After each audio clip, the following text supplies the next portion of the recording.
الرحمن الرحیم۔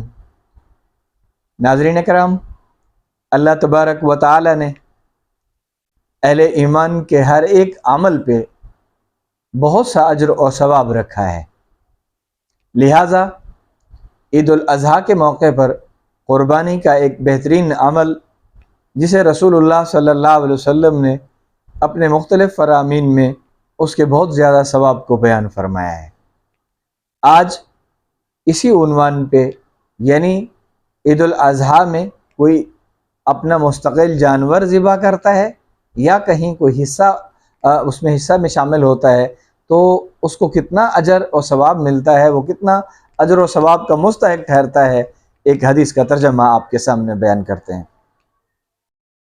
عن زید بن ارقم قال صحاب رسول اللہ صلی اللہ علیہ وسلم، حضرت زید بن ارقم رضی اللہ تعالیٰ عنہ سے روایت ہے، وہ فرماتے ہیں کہ ایک مرتبہ رسول اللہ صلی اللہ علیہ وسلم کے اصحاب جو آپ کے ساتھ بیٹھے ہیں عرض کرنے لگے کہ یا رسول اللہ ما هذه الاضاحی، یا رسول اللہ، اے اللہ کے پیارے رسول، یہ اضاحی کیا ہے، یہ قربانی کا عمل کیا ہے؟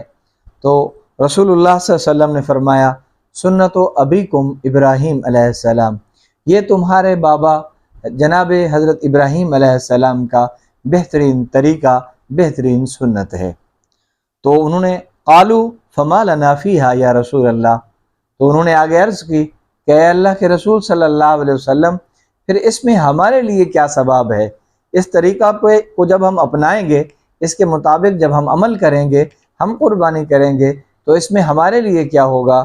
آپ صلی اللہ علیہ وسلم نے فرمایا قال بکل شعرۃ حسنۃ، کہ ہر ایک بال کے برابر تمہیں ایک نیکی ملے گی۔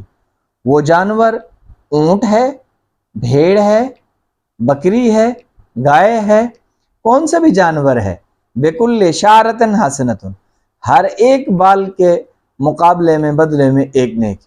قالو فالصوف یا رسول اللہ، یا رسول اللہ صوف میں پھر کیا حکم ہے؟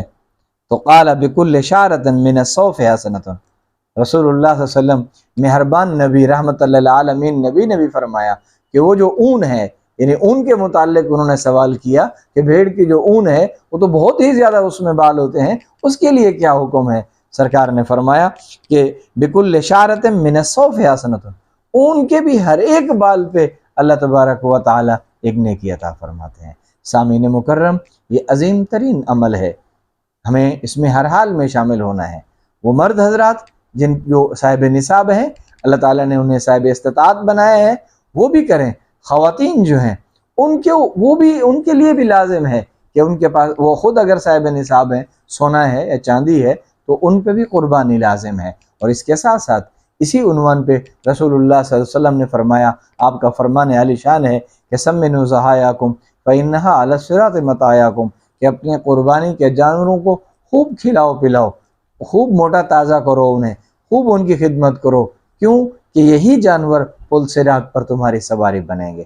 اللہ تبارک و تعالی ہمارے اس عمل کو قبول بھی فرمائے اور اس کو بہترین سے بہترین انجام دینے کی بھی ہمیں توفیق عطا فرمائے۔ وآخر دعوانا ان الحمد للہ رب العالمین۔